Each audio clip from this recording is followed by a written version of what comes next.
The spade had belonged to Jonas Byler for 31 years before it belonged to his son,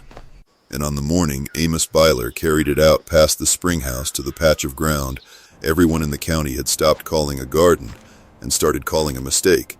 The steel still had his father's file marks on the edge, where the old man used to keep it sharp enough to slice a leaf of paper. The ground itself was 60 feet by 40 feet, penned in by a leaning rail fence, thick with quackgrass and pokeweed, and the collapsed skeletons of tomato cages nobody had pulled in 3 years, and it sat in the low corner behind the spring house where the shade came early and the frost settled last, which was the reason Jonas had put it there in the first place, and the reason everyone else in Wexford County figured it was worthless now. Walt Higgins was leaning on the rail fence when Amos came out with the spade over his shoulder, because Walt Higgins had 800 acres of corn and soybeans across the section road, and a habit of showing up at other men's fences with opinions he considered a form of neighborliness. He watched Amos walk the perimeter once, slow, the way a man walks a thing he is about to commit to, rather than a thing he is only looking at, and he said, loud enough for it to carry, "That ground's been dead longer than your daddy, Amos. You could grow more food in a flower pot than you'll get out of that buttonhole." Amos did not answer him. He did not look up from the ground. He walked to the northeast corner where the soil had a different color than the rest, darker, almost black under the weeds, and he crouched down and took a handful of it and closed his fist around it the way his father used to, testing whether it held together, or crumbled, or turned to paste between his fingers. And what came back was a loose, dark, crumbling handful that smelled like rain even though it had not rained in 4 days. He did not explain what that meant. He stood, brushed his hand on his trousers, and drove the spade into the ground at the corner post, straight down, to the full depth of the blade, and left it standing there while he went to fetch the wheelbarrow. Walt Higgins laughed, not unkindly exactly, the laugh of a man who has already decided how a story ends and is simply waiting for the world to catch up to him, and he said something to the 2 men in his truck about the Byler boy planting his flower pot, and then he drove on, because there was nothing left standing at the fence worth staying for. Amos worked until the noon bell without looking toward the road again. Hit that like button. Drop your city in the comments. I want to know where you're watching from tonight. Now, let's begin. Amos Byler was 41 years old that spring, a broad, quiet man who ran 80 acres of corn, hay, and dairy stock 2 miles outside the nearest English town, on ground his grandfather had cleared, and his father had farmed after him, in a settlement where the roads still had hitching rails outside the feed store, and the only sound after dark was wind and the occasional slap of a screen door. He had buried his father, Jonas Byler, 3 winters back, of a heart that had simply stopped one November morning in the milking parlor, and he had buried his wife Miriam the winter after that, in a manner the community did not discuss in front of him, and he did not discuss in front of anyone, a private grief folded so tightly into the working of the farm that most people who knew him only from the produce auction or the hardware store would not have known it was there at all. He raised 2 children now with the help of his sister-in-law on wash days and church Sundays, a boy named Levi, who was 12 and old enough to be useful, and a younger daughter, Ruth, who was mostly raised by the community the way children are, in a place where nobody is ever truly raising a child alone. The farm itself was ordinary by old order standards, worked with a team of Belgian draft horses named Duke and Prince,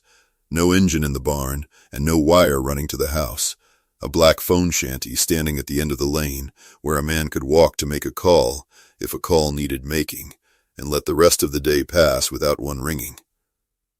Wexford County around him was not Amish. It was English, modern, full of diesel tractors and center pivot irrigation and satellite dishes bolted to farmhouse roofs, and the Amish families scattered through it lived the way water lives in a creek bed that mostly belongs to something else, present, working, visible at the edges,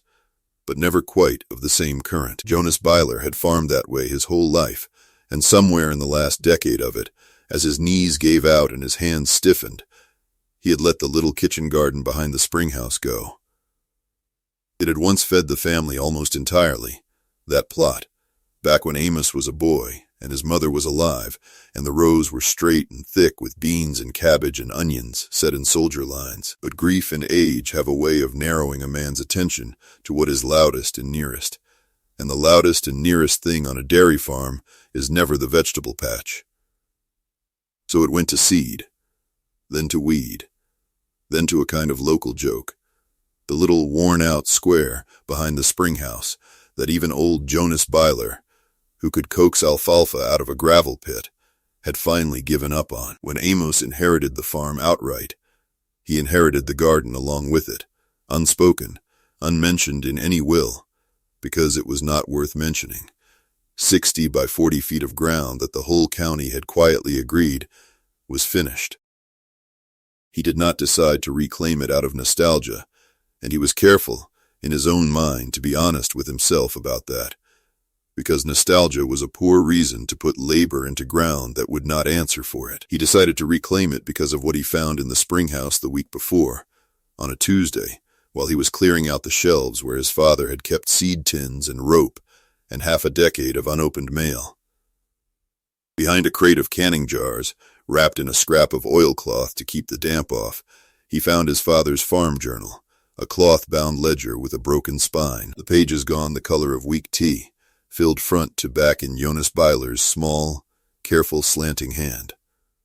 Most of it was what Amos expected, dates and weather and yields, the ordinary bookkeeping of a working farm,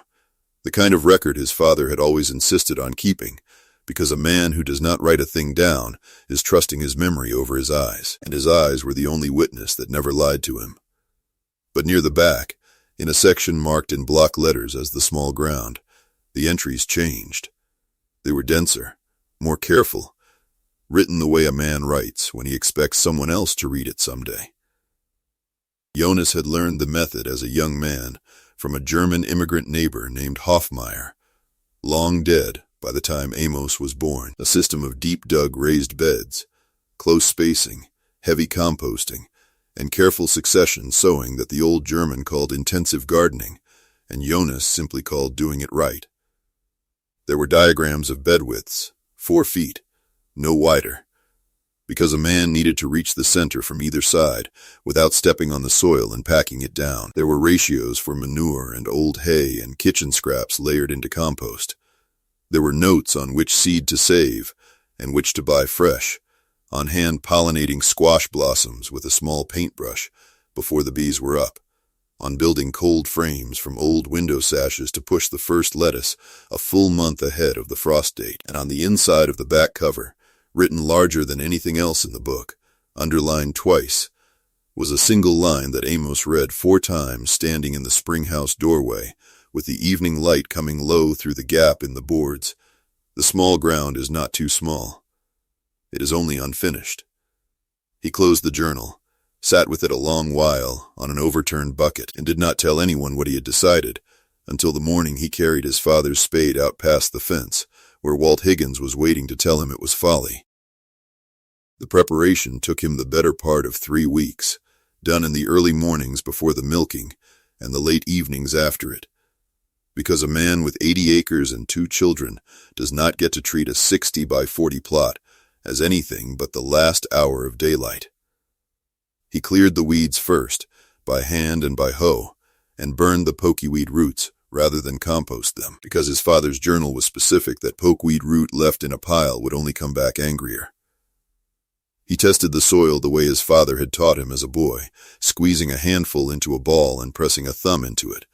checking whether it crumbled at the edges the way loam should or held together in a slick clay ribbon, and what he found was heavier and more compacted than the black handful from the first morning had promised, packed down from years of nothing but weed roots working it and no hand turning it.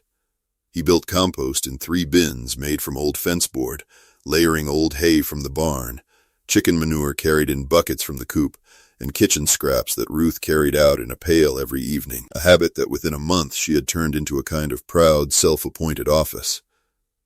He dug the beds according to his father's diagrams, double digging, which meant turning the soil not just at the surface but a full spade's depth below it, breaking the hardpan a foot down so that roots could travel further than any root on that ground had traveled in years, work that left his hands raw and his back aching in a way the flat labor of a hayfield never did, because a hayfield asks for endurance, and a dug bed asks for precision, and precision is a different kind of tired. He built 2 cold frames from window sashes salvaged out of the old milk house,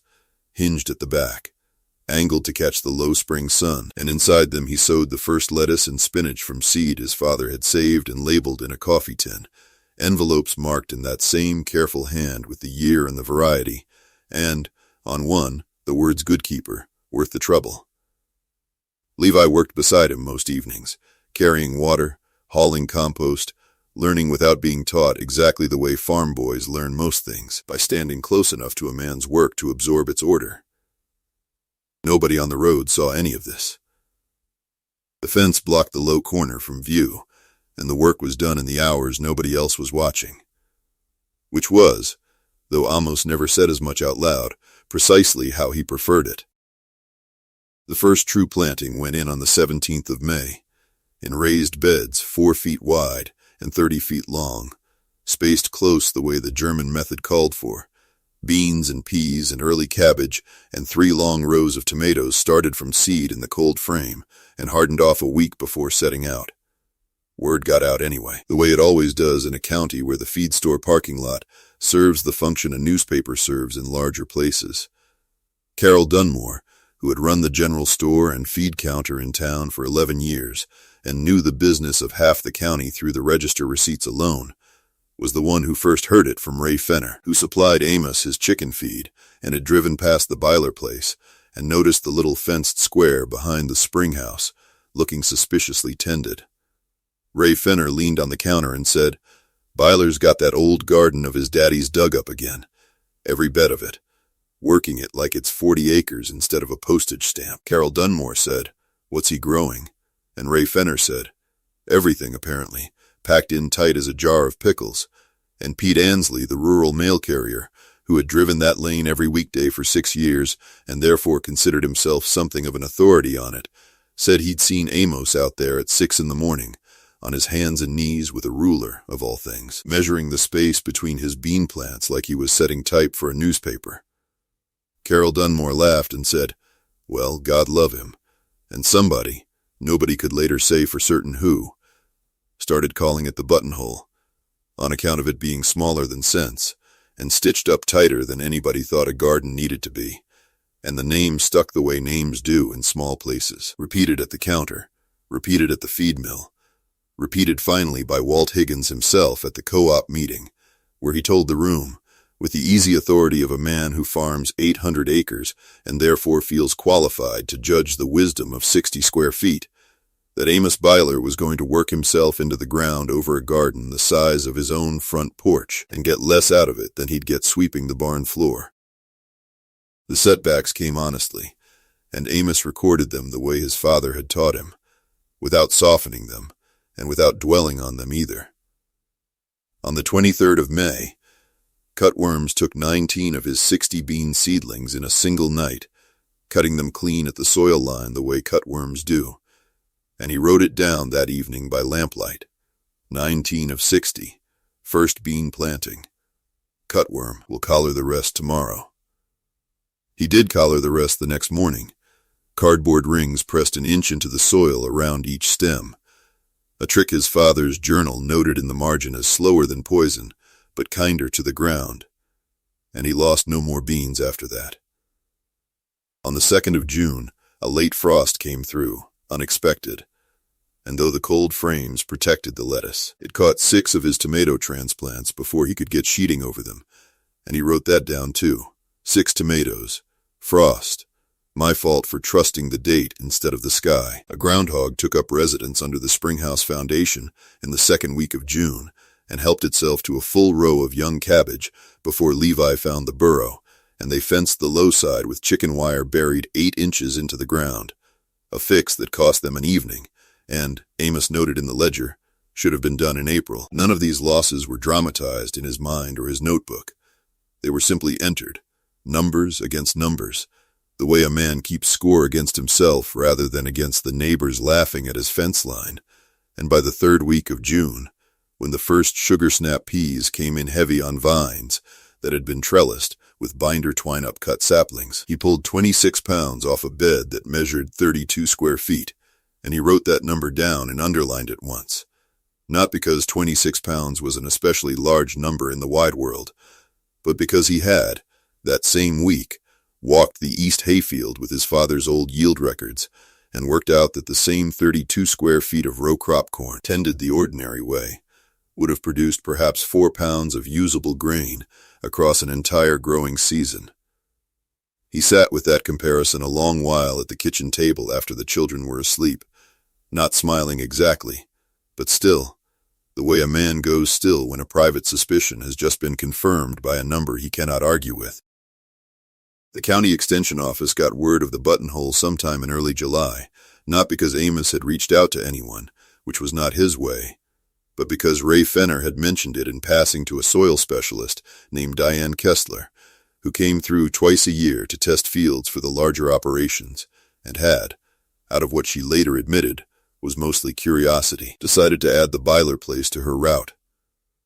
She arrived on a Thursday afternoon in a county truck, with a soil probe and a case of testing equipment. A brisk, precise woman in her 50s who had spent 30 years telling farmers things about their own dirt that they did not want to hear, and she walked the fence line of the buttonhole with an expression that Amos recognized, because it was close to the expression Walt Higgins wore, professional skepticism dressed as courtesy. She pushed the probe down into bed after bed, pulling cores, crumbling them between gloved fingers,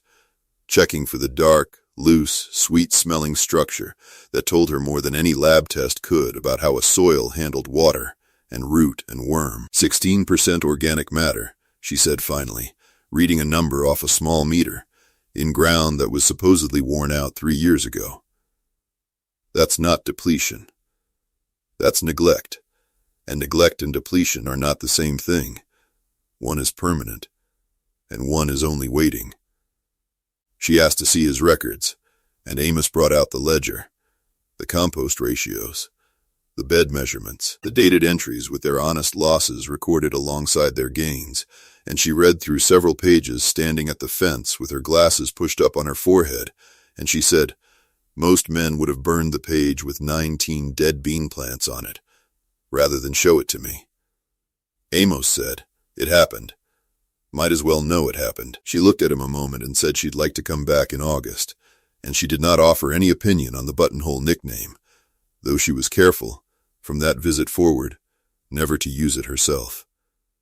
The test the whole county remembered afterward came in the last week of July, when a drought settled over Wexford County that did not break for 26 days, the longest dry stretch anyone could recall since the 1980s, the kind of drought that cracked open the modern cornfields along the section roads into a pattern like old pottery and turned the soybean leaves the color of a nickel. Walt Higgins irrigated what he could reach and watched the rest of his 800 acres burn down to a yield he would later admit, grudgingly, was the worst in 11 years. The contrast was visible from the road the way the profile of a thing is visible from a distance long before its detail, because the deep-dug beds behind the Byler springhouse, mulched heavy with old hay the way Jonas's journal had specified, held moisture in a way the compacted, unturned cropland around them simply could not. Roots reaching 18 inches down into ground that had been broken open that spring, instead of scratching along in the top 4 inches the way roots do in soil that has never been dug. Amos watered by hand from the springhouse cistern in the cool of the evening, a bucket at a time. And the beans kept coming, and the tomatoes kept coming, heavier that August than any July, and by the second week of the drought Carol Dunmore was telling customers at the counter that she'd driven past the Byler place and you could see it plain as anything, green square in the middle of a county, gone the color of a paper bag. Pete Ansley said the same thing on his route 2 days running. Even Ray Fenner, who supplied feed to half the farmers whose fields were failing, said out loud at the co-op that he didn't know what to make of a garden the size of a living room outproducing men with combines. Walt Higgins came to the fence line himself on the 11th of August, without his truck, on foot, which Amos noted was itself unusual, and he stood a long moment looking at rows of beans still setting new pods in ground, that had not seen rain in over 3 weeks. He did not say anything for a while. Then he said, "I was wrong." Amos did not answer right away either, and when he did, he said only, "You were working from what you could see," which was true, because from the road, before the digging and the composting and the 3 weeks of quiet, unwitnessed labor, there had been nothing to see but weeds and a reputation for being finished. Walt Higgins nodded once, the way a man nods when he has decided not to say anything more on a subject, and 2 weeks later he was back at the fence asking, this time without any edge in it, how deep Amos had gone with the spade and what ratio of manure he'd used, and Amos told him plainly, the way he told anyone who asked him a straight question. And by September, Walt Higgins had 100 square feet of his own dug behind his machine shed, half joking to the men at the co-op that if Byler's buttonhole could beat 800 acres in a drought, he'd rather learn the trick than keep losing to it. By the end of that first season, the buttonhole had produced more food than the Byler family's root cellar had room to hold in its old configuration, and Amos and Levi spent 3 weekends in October building new shelving down there by lamplight, while Ruth and her aunt worked the kitchen stove nearly around the clock,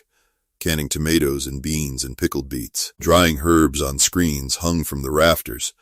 laying up onions and squash in the cool dark the old way, the way that needed no engine and no freezer, only good ventilation and a steady temperature, and the patience to check the shelves every few weeks for the one spoiling jar that would take its neighbors with it if left. Amos totaled the season in his father's ledger in December, working the arithmetic slow by lamplight the way his father had worked it before him, and what he wrote, in a hand he was aware was starting to slant the same way his father's had, was this: 412 quarts put by between the two cellars, counting jars and dried goods and root storage together, which by his own careful reckoning of what the family actually consumed in an ordinary year was enough, should the fields fail again the way they nearly had that July, to see the household through the next 3 years without buying flour, dried beans, or a single can off a store shelf. He underlined the number once, and sat with it a while before he blew out the lamp. Grace Linfield ran a small grocery in the county seat called the Harvest Basket, the kind of place that had started carrying local produce not out of any grand philosophy, but because her customers kept asking for it, and she came out to the Byler farm the following spring, after hearing about the buttonhole from, of all people,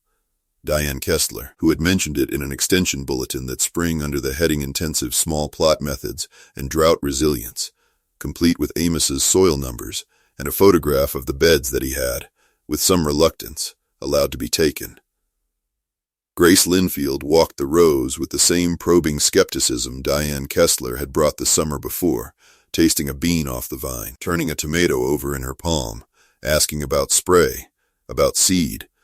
about how consistent the yield could be made from 1 week to the next, because a shopkeeper cannot sell a story, only a supply she can count on. Amos answered her questions the way he answered everyone's, plainly, with numbers where he had them, and honest uncertainty where he did not,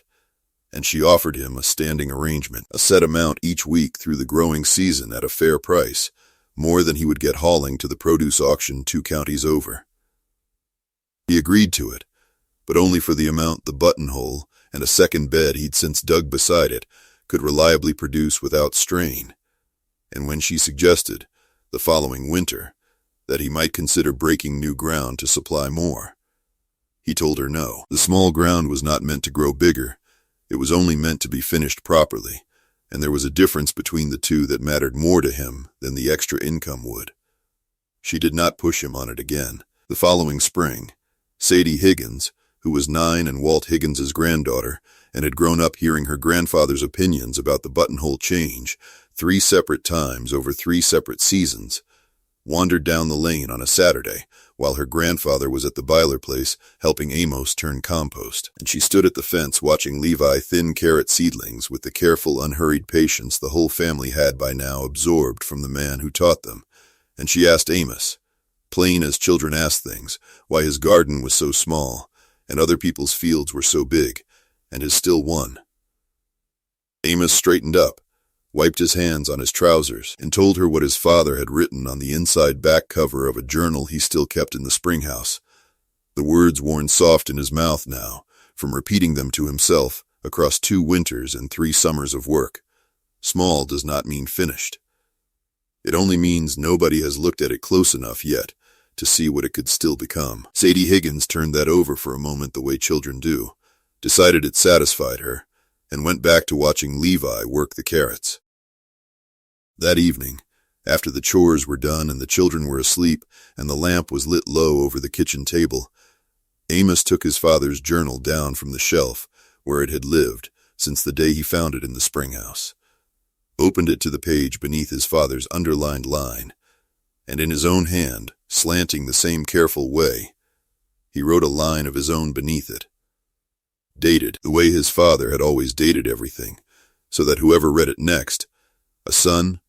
or a grandchild, or a stranger who found it in a spring house 50 years on, would know exactly when it had been written and by whose hand. He did not write anything grand.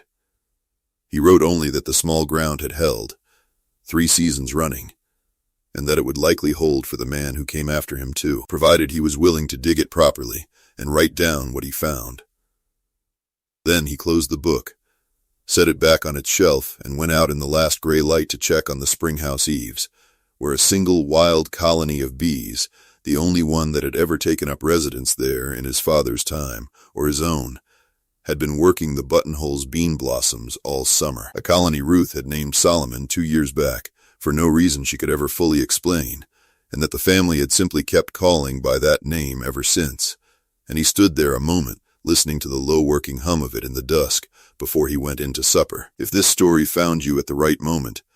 share it with someone who's been told the ground they're standing on isn't worth the trouble. Drop your city in the comments. Tell me where you're watching from. And if you've ever taken something everyone called too small to matter and turned it, patiently, quietly, into something that fed the people you love, I want to hear about it. Every comment gets read.